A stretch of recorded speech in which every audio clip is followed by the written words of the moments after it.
ఓం శ్రీ మాత్రే నమః. జై దుర్గమ్మ తల్లి. దుర్గమ్మ తల్లి భక్తులందరికీ కూడా నమస్కారం అండి. అందరూ కూడా సుఖంగా సంతోషంగా ఎప్పుడూ కూడా ఆనందంగా ఉండాలి అని చెప్పి ఆ దుర్గమ్మ తల్లి తరపున నేను కూడా మనస్ఫూర్తిగా కోరుకుంటున్నాను.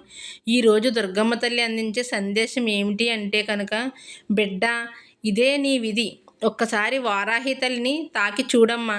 కోరిన వస్తువు అయినా కానీ మనిషి అయినా కానీ నీ పాదాల దగ్గరికి వచ్చేలాగా చూస్తానమ్మా అని చెప్పి ఏదో ఒక తెలియని సందేశాన్ని ఈరోజు దుర్గమ్మ తల్లి మనకి అందించాలి అనుకుంటున్నారండి. మరి దుర్గమ్మ తల్లి అందించే సందేశం ఏమిటో స్వయంగా దుర్గమ్మ తల్లి మాటల్లోనే తెలుసుకుందాం.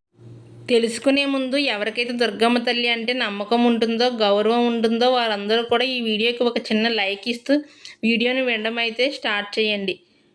అంతేకాకుండా కింద కామెంట్ సెక్షన్లో జై దుర్గమ్మ తల్లి అని చెప్పి కామెంట్ చేయడం కూడా మర్చిపోవద్దు.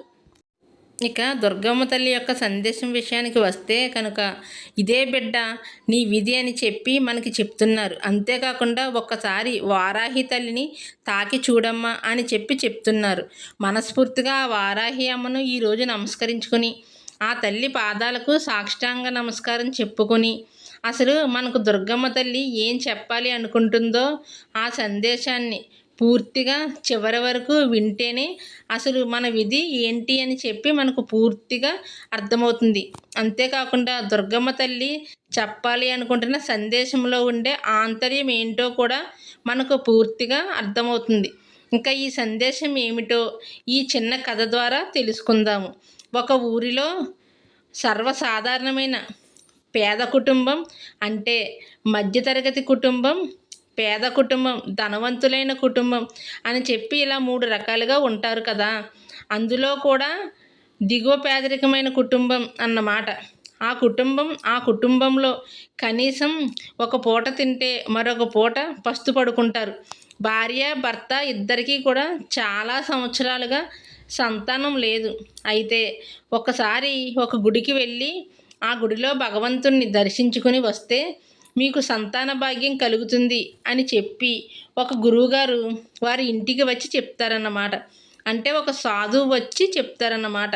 ఇంకా సరే, సాధువు మాట చెప్పిన తర్వాత మనం వినకుండా ఉండడం మంచిది కాదు అన్న ఉద్దేశంతో ఆ దంపతులు ఇద్దరూ కూడా ఆ భగవంతుని దగ్గరికి వెళ్ళి మనస్ఫూర్తిగా నమస్కరించుకుని తమకి సంతానం కలగాలి అని చెప్పి కోరుకుని అక్కడి నుండి వస్తారు.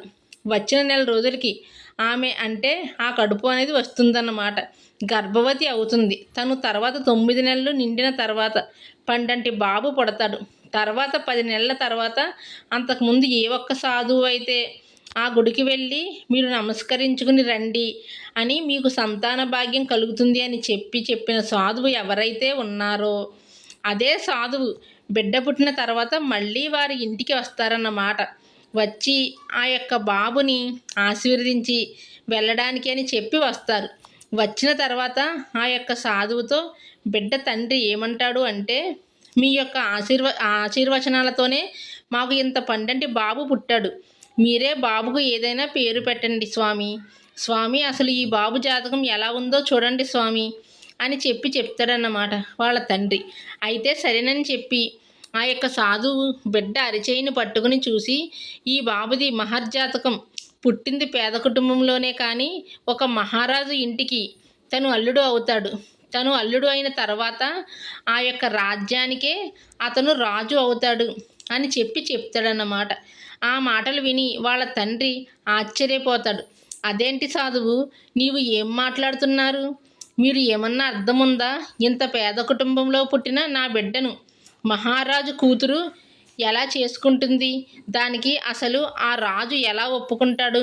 ఇదంతా కూడా సాధ్యపడేదేనా అసలు అని చెప్పి అనగా, ఇదే విధిరాత నాయన, ఖచ్చితంగా ఈ బిడ్డ 17 సంవత్సరముల వయసు వచ్చిన తర్వాత ఒక మహారాజు ఇంటికి ఇతను అల్లుడు అవుతాడు అని చెప్పి చెప్తారు అన్నమాట. ఇక సాధువు చెప్పిన మాటలకి తిరుగుండదు అని చెప్పి ఆ తల్లిదండ్రులు కూడా ఆ బిడ్డని చాలా అల్లారు ముద్దుగా చూసుకుని, తన బిడ్డ ఒక రాజకుటుంబీకుల ఇంటికి అల్లుడు అవుతాడు అని చెప్పి ఊరంతా తండ్రి గర్వంగా చెప్పుకుని ఆనందంగా సంతోషపడుతూ ఉంటాడన్నమాట. ఇక కొన్ని నెలలకే ఆ ఊరంతా కూడా ఈ విషయం తెలిసిపోతుంది. ఇంత గొప్ప మహర్జాతకుడిని చూడటం కోసం ఆ ఊర్లో ప్రజలందరూ కూడా రోజు వాళ్ళు ఇంటికి వచ్చి గుంపులు గుంపులుగా ఆ బిడ్డను చూసి ఆ బిడ్డ అందమైన ముఖానికి ఖచ్చితంగా ఇంత అదృష్ట జాతకం భగవంతుడు తప్పకుండా రాసే ఉంటాడు అనుకుని ఆ బిడ్డను ఆశీర్వదించి అక్కడి నుంచి వెళ్తూ ఉండేవారన్నమాట. అయితే ఒకరోజు పక్క ఊరి మహారాజు ఆ ఊరికి ఒక దేశ పర్యటన కోసం దారిలో ఆ ఊరి మీదుగా గుర్రపు స్వారీ చేసుకుంటూ వెళ్తాడు. ఇక ఆ రాజుకి దారిలో బాగా దాహం వేస్తుంది. దాహం వేసి అక్కడ ఒక చెట్టు కింద ఆగి చెట్టు కింద తపస్సు చేసుకుంటున్న సన్యాసి దగ్గర మంచినీళ్ళు చూసి ఒక్క సన్యాసి దగ్గరికి వెళ్ళి, స్వామి నమస్కారం, మంచినీళ్ళు ఇవ్వండి, కొంచెం దాహంగా ఉంది అని చెప్పి అడుగుతాడు అన్నమాట. అప్పుడు ఆ సాధువు కళ్ళు తెరిచి అతనికి మంచినీళ్ళు ఇస్తాడు. ఇక అతని యొక్క కనుచూపు మేరతో ఆ యొక్క పేద కుటుంబం, అంటే ఎవరైతే బిడ్డ పుట్టాడో ఆ కుటుంబం ఉన్న ఇల్లు కనిపిస్తుందన్నమాట. అక్కడికి చాలామంది జనాలు గుంపులు గుంపులుగా వచ్చి వెళ్ళడం చూసి ఆ రాజు చూస్తూ ఉంటాడు.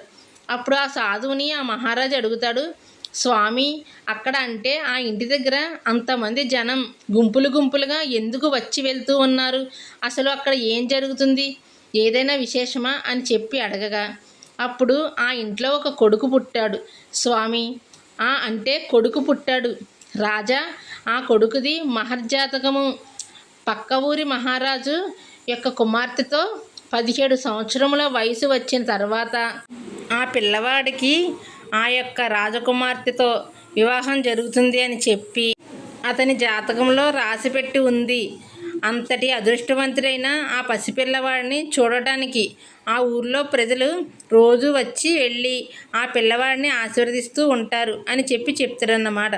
అప్పుడు ఆ రాజుకి చాలా కోపం వస్తుంది. ఆ పక్క ఊరి మహారాజుని నేనే నా కుమారుడు ఇంత పేద కుటుంబంలో ఉన్న పిల్లవాడికి ఇచ్చి ఎలా పెళ్లి చేస్తాను అనుకున్నారు అని అంటే, అప్పుడు సాధువు అంటాడు, ఇది ఒక విధిరాత నాయన, ఈ విధిరాతను ఎవ్వరూ కూడా మార్చలేరు అనగా ఆ రాజు ఇంకా ఆవేశంతో, ఇది విధిరాత అయితే ఈ విధిరాతను నేను తప్పకుండా మార్చి చూపిస్తాను అని చెప్పి అనుకుని అక్కడి నుంచి వెళ్ళిపోయి మరుసటి రోజు రాత్రంతా కూడా సాధువు చెప్పిన మాట గురించి ఆలోచిస్తూ ఉంటాడు. సాధు బంధువులు ఎప్పుడూ కూడా అబద్ధం చెప్పరు. వాళ్ళు ఎంతో జ్ఞానాన్ని సంపాదించుకుని జాతకాలు చెప్తూ ఉంటారు. నిజంగా ఆ పిల్లవాడి జాతకంలో నా కుమార్తెను చేసుకోవాలి అని చెప్పి రాసిపెట్టి ఉంటే నా కుమార్తెను అంత పేద ఇంటికి కోడలుగా పంపడం నాకు అస్సలు ఇష్టం లేదు. ఎలాగైనా కానీ ఈ విధిరాతను నేను మారుస్తాను అని చెప్పి అనుకుని ఆ రోజు రాత్రి ఏం చెయ్యాలా అని బాగా ఆలోచించుకుని ఉదయాన్నే మారువేషంలో ఒక సాధారణమైన వ్యక్తిగా ఆ పేద కుటుంబం యొక్క ఇంటికి అందరి ఇంటికి వెళ్ళినట్లుగా వెళ్ళాడన్నమాట. వెళ్ళి అక్కడ వాళ్ళ తండ్రితో చెప్తాడు, ఆ పిల్లవాడి తండ్రితో, నేను ఒక వ్యాపారిని, మీ యొక్క కుమారుడి యొక్క జాతకంలో రాజుల ఇంటికి అల్లుడు అయ్యే భాగ్యం ఉంది అని చెప్పి ఒక సాధువు చెప్పారంటగా అని చెప్పి అడుగుతాడు. అప్పుడు ఆ యొక్క తండ్రి అవును రాజా అని చెప్పి అంటే అవునండి అని చెప్పి చెప్తాడన్నమాట. అయితే ఇంత పేద కుటుంబంలో పుట్టిన పిల్లవాడు మహారాజు ఇంటికి అల్లుడు ఎలా అవుతాడు? అయితే నేను ఒక మాట చెప్తాను, జాగ్రత్తగా వినండి. నేను చాలా పెద్ద వ్యాపారవేత్తను, నా దగ్గర చాలా ధనం ఉంది, నాకు పిల్లలు కూడా లేరు. మీ యొక్క పిల్లవాడిని మాకు ఇచ్చారు అంటే చాలా జాగ్రత్తగా అపురూపంగా అన్ని విద్యలు నేర్పి ఒక రాజు ఇంటికి అల్లుడు అవ్వడానికి అర్హతలు ఏవైతే ఉండాలో వాటన్నింటినీ కూడా నేర్పిస్తాను అని చెప్పి చెప్తాడన్నమాట. దానికి పిల్లవాడు తల్లి అస్సలకి ఒప్పుకోదు. ఎందుకంటే తన బిడ్డని ఎంతో అల్లారుముద్దుగా చూసుకుంటుంది కాబట్టి. ససేమిరా మా కుమారుని పంపించడానికి నేనైతే ఒప్పుకోను అని చెప్పి చెప్తుంది. తరువాత తండ్రి దాని గురించి కొంచెం ఆలోచించి, నిజమే మీరు చెప్పింది, నా బిడ్డ చాలా పేద కుటుంబంలో పుట్టాడు, అంతటి విలువైన విద్యలను నా బిడ్డకు నేను ఎలాగో నేర్పించలేను. సరే, నేను మీతో పాటు పంపించడానికి నాకు ఇష్టమే. ఒకవేళ మహారాజు ఇంటికి అల్లుడు కావడానికి ఒకవేళ మీ దగ్గరికి వచ్చి విద్యలు నేర్చుకోవాలి అని చెప్పి తన విధిరాతలో రాసి ఉందేమో, అందుకోసమే మీరు వచ్చి నా బిడ్డను అడుగుతున్నారేమో. ఏది ఎలాగైనా కానీ నా బిడ్డ సంతోషమే నాకు ముఖ్యం అని చెప్పి తండ్రి ఒప్పుకుని తల్లిని కూడా ఒప్పిస్తాడన్నమాట. అప్పుడు తల్లి ఒక షరతు చెప్తుంది. నా బిడ్డకు 17వ సంవత్సరాలు వచ్చిన తర్వాత నా బిడ్డని నాకు అప్పచెప్పాలి. అప్పటి వరకు మాత్రమే మీ దగ్గర ఉంచుకొని విద్యను నేర్పించాలి అని చెప్తుంది. దానికి ఆ రాజు కూడా సరే అని చెప్పి అక్కడి నుంచి బాబుని తీసుకుని వెళ్ళిపోతాడన్నమాట. తీసుకుని వెళ్తూ మార్గమధ్యంలో ఒక చెక్క పెట్టెను తయారు చేసుకుని ఆ పెట్టెలో బాబుని పెట్టి ఈ బిడ్డను నేను నదిలో వదిలిపెట్టేస్తాను అని చెప్పి అనుకుంటాడు. ఇక ఆ బాబు మొహం కళ్ళే చూస్తే జాలి వేస్తుంది. ఒకేసారి బిడ్డను నదిలో పడవేయచ్చు, కానీ ఈ పిల్లవాడు మొహం చూస్తే జాలిగా అనిపిస్తుంది. కనుక ఈ పెట్టెలో నేను మూత పెట్టి నదిలోకి వదులుతాను. ఇది నది మధ్య భాగానికి వెళ్ళిన తర్వాత మునిగిపోతుంది అని చెప్పి అనుకుని పెట్టెలో ఆ బాబును పెట్టి ఆ పెట్టెను 4 వైపులా మూసేసి నదిలోకి వదులుతాడు. ఆ మహారాజు వదిలిన తర్వాత ఆ పెట్టె ఆ నీటి మీద తేలుకుంటూ వెళ్తుందన్నమాట. తేలుకుంటూ వెళ్తే ఆ నది మధ్య భాగానికి వెళ్ళిన తర్వాత అక్కడ ఒక వ్యాపారి, చాలా చాలా ధనవంతుడు. ఆ వ్యాపారి అక్కడ సూర్య నమస్కారం చేసుకుంటూ ఆ నదిలో స్నానం చేస్తూ ఉంటాడు. తను నీటిలోకి మునిగి పైకి లేచేటప్పటికే పెట్టె అతని ముందుకు వస్తుంది. ఏంటి ఈ పెట్టె ఇక్కడికి ఎందుకు వచ్చింది అని చెప్పి ఆ పెట్టెను జాగ్రత్తగా పట్టుకుని ఒడ్డుకు తీసుకుని వెళ్ళి ఆ పెట్టెను ఓపెన్ చేసి చూస్తాడు. ఆ పెట్టెలో బాబుని చూసి, అంత అందమైన రూపంలో ఉన్న బాబుని చూసి ఆ యొక్క వ్యాపారవేత్త, ఆ ధనవంతుడు చాలా సంతోషిస్తాడు. మాకు కూడా బిడ్డలు లేరు, ఇది ఆ గంగమ్మ తల్లి వరప్రసాదం అనుకుని ఆ బాబుని చాలా సంతోషంగా ఎత్తుకుని ఇంటికి తీసుకొని వెళ్ళి తన భార్యకు చూపిస్తాడు. ఆ భార్య కూడా చాలా సంతోషిస్తుంది. ఎందుకంటే అంత అందంగా ఉన్న ఆ బాబు ఒక దేవుడి ప్రసాదంగా భావించి ఆ బిడ్డను చాలా జాగ్రత్తగా పెంచి వస్తారు. ఆ బిడ్డకు విలువైన విద్యలు అన్నింటినీ కూడా నేర్పిస్తారు. అయితే ఒకరోజు గురువు ఆ తండ్రిని పిలిచి, నీ బిడ్డ అంత తెలివిగలవాడు, ఇంకా ఎవ్వరూ కూడా ఈ యొక్క పాఠశాలలో లేరు. నీ బిడ్డ అన్ని విద్యల్లో కూడా మొదటి స్థానంలో ఉంటున్నాడు. అతను చాలా తెలివిగలవాడు, చాలా విద్యావేత్త, చాలా అంటే మంచిగా ఏది చెప్పినా కూడా వెంటనే పసిగట్టగల జ్ఞాపక శక్తి గలవాడు అని చెప్పి ఆ యొక్క గురువు అతన్ని మెచ్చుకోవడం, రాజు ఆ సమయానికే ఆ పాఠశాలకు వచ్చి ఇదంతా కూడా గమనిస్తూ ఉంటాడన్నమాట. అయితే ఇక ఇదంతా గమనించిన ఆ రాజు ఆ యొక్క వ్యాపారవేత్త ఇంటికి వెళ్ళి, నీ బిడ్డ అన్నింటిలో కూడా ముందున్నాడంట, నీ బిడ్డ అన్ని విద్యల్లో కూడా మొదటి స్థానంలో ఉన్నాడంట. ఇటువంటి కుర్రవాడు నా యొక్క రాజ్యంలో ఉంటే నా రాజ్యానికి ఇంకాస్త కీర్తి అనేది పెరుగుతుంది అని చెప్పగా అప్పుడు ఆ ధనవంతుడు ఆ మహారాజుకు చెప్తాడు, మహారాజా, మీరు అనుకున్నట్టు అతను నా సొంత పిల్లవాడు కాదు. ఈ పిల్లవాడు నాకు ఒకరోజు నేను నదిలో స్నానం చేస్తూ ఉండగా ఆ నదిలో నుంచి ఒక బాక్స్లో నుంచి వచ్చాడు. ఆ బాక్స్లో ఎవరో వదిలేశారు. ఈ బాబుని 17 సంవత్సరాల క్రితం ఇది జరిగింది అంటే ఇప్పుడు బాబుకి 17 ఏళ్ళు. 17 సంవత్సరాల క్రితం ఇది జరిగింది అని చెప్పగానే ఆ మహారాజుకి అంతా కూడా అర్థమైపోతుంది. సరే, అలా అయితే నీ కుమారుడితో నాకు ఒక చిన్న పని ఉంది అని చెప్పి ఒక కాగితం మీద ఒక సందేశాన్ని రాసి అది తన రాజ్యానికి తీసుకుని వెళ్ళి మహారాణికి ఇవ్వమంటాడు. ఆ మహారాణికి ఈ రాజే ఇచ్చాడు అన్న గుర్తుగా తన చేతికి ఉన్న ఉంగరాన్ని తీసి అది మహారాణికి ఇస్తే ఈ సందేశం మహారాజే పంపించాడు అని చెప్పి మహారాణి నమ్ముతుంది అని చెప్పి ఆ సందేశం ఉన్న కాగితాన్ని, ఉంగరాన్ని ఆ పిల్లవాడికి ఇచ్చి పంపిస్తాడన్నమాట.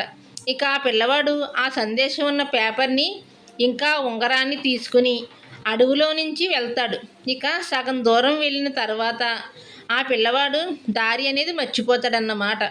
దారి మర్చిపోయి చాలా అలసిపోయి అటు ఇటు తిరిగి చూడగా ఒక చిన్న గూడు అనేది ఇక్కడ కనిపిస్తుంది. అంటే ఒక చిన్న, ఎలా చెప్తారు దాన్ని, చిన్న గుడిసె లాంటిది కనిపిస్తుంది. ఆ గుడిసెలోకి వెళ్ళి చూడగా అక్కడ ఒక ఆవిడ, చాలా పెద్ద ఆవిడన్నమాట. తను ఏదో వంట చేస్తూ కనిపిస్తుంది. బామ్మ, నేను అడవి మార్గంలో దారి తప్పిపోయాను. ఈరోజు రాత్రి నేను ఇక్కడ విశ్రాంతి తీసుకుంటాను, ఉదయాన్నే లేచి వెళ్ళిపోతాను అని చెప్తాడు. అప్పుడు ఆ బామ్మ ఏమంటుందంటే, బాబు, ఇక్కడికి కొంతమంది దొంగలు వచ్చి భోజనం చేసి వెళ్తూ ఉంటారు. నీవు ఇక్కడ ఉండడం ప్రమాదమయ్యా, నువ్వు ఇక్కడ ఉండడానికి వీల్లేదు అని చెప్తుంది. దానికి ఆ పిల్లవాడు సరే దొంగలు వస్తారు అని చెప్తున్నారు కదా బామ్మ, నేను ఆ పక్కన దాక్కొని ఓ మూలను పడుకుంటాను, వారికి కనిపించకుండా అని చెప్తాడు. ఇంకా ఆ పిల్లవాడు మొహం చూసి జాలి వేసి ఆ పెద్దావిడ కూడా ఆ రాత్రి ఆ గుడిసెలో ఉండడానికి ఆ బాబుని ఒప్పుకుంటుందన్నమాట. ఇక దొంగలు భోజనానికి వస్తారు.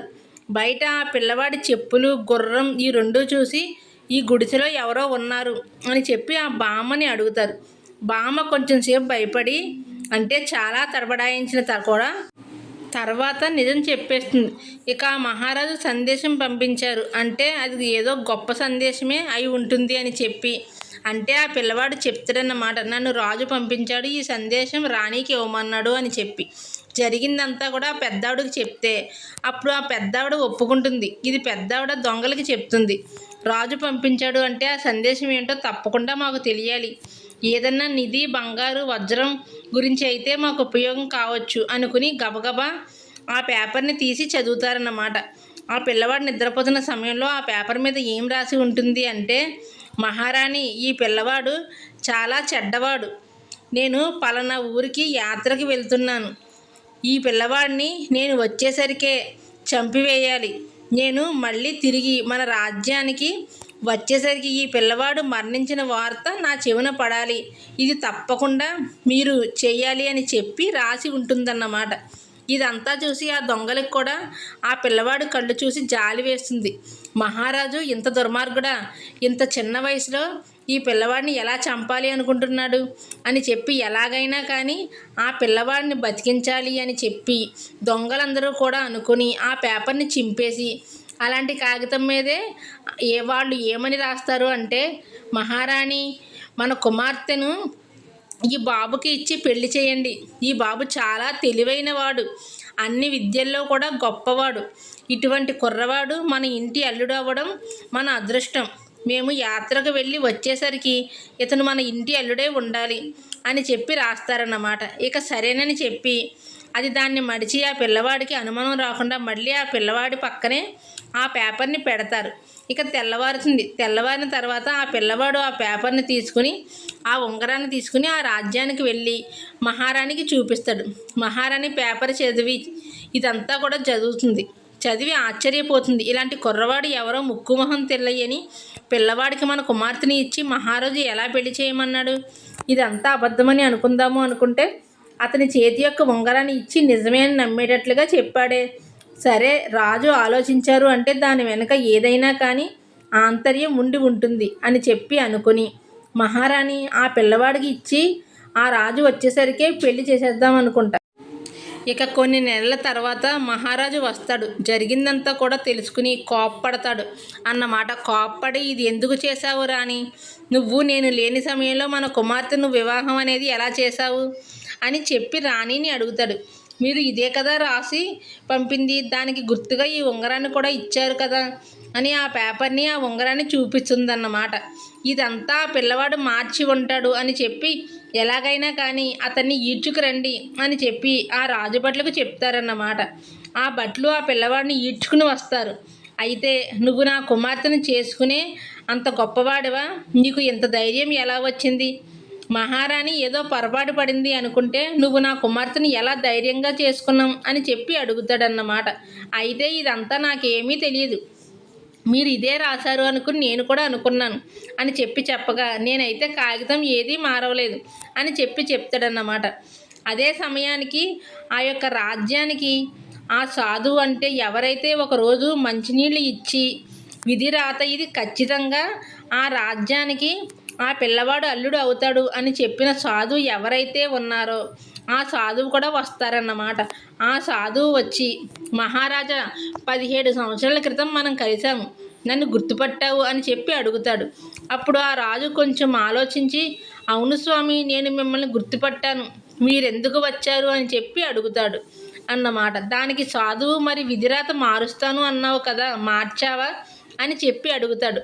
అప్పుడు రాజు, లేదు స్వామి, నేను మార్చలేకపోయాను, చివరికి ఈ కుర్రవాడితోనే నా కుమార్తెకు వివాహం అయింది అని చెప్తాడు.